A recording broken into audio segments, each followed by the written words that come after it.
विधानसभेचे वारे देखील जोरदार वाहत आहेत. पाहूया त्या संदर्भातल्या टॉप 9 बातम्या.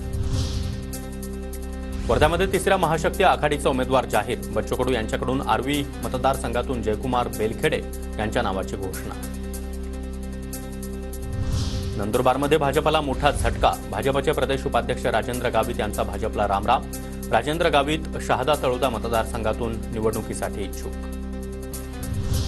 अहमदनगरच्या शेवगाव पाथर्डी विधानसभा मतदारसंघातून आगामी विधानसभा निवडणुकीसाठी माजी जिल्हा परिषद सदस्य हर्षदा काकडे इच्छुक.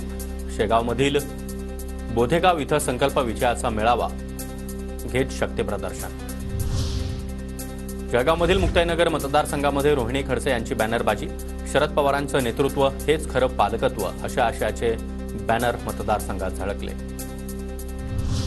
अहमदनगरमधील श्रीरामपूरच्या राजकारणामध्ये जितूभाऊची एंट्री. ना आजी ना माजी, यंदा जितूभाऊच मारणार बाजी. शहरामध्ये झळकलेले बॅनर सध्या चर्चेचा विषय ठरत आहेत. जितूभाऊ कोण याबाबत नागरिकांमध्ये मात्र संभ्रम.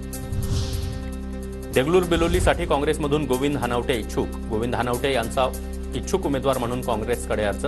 काँग्रेसमधून भाजपमध्ये प्रवेश केलेले जितेश अंतापूरकर देगलूर बिलोलीचे माजी आमदार.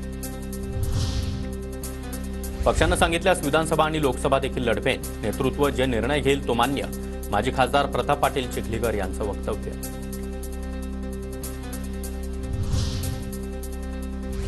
साताऱ्याच्या कराडमध्ये शिवसेनेच्या ठाकरे गटाकडून बॅनरबाजी. उबाठाच्या इंद्रजित गुजर यांचं मिशन विधानसभा असे बॅनर.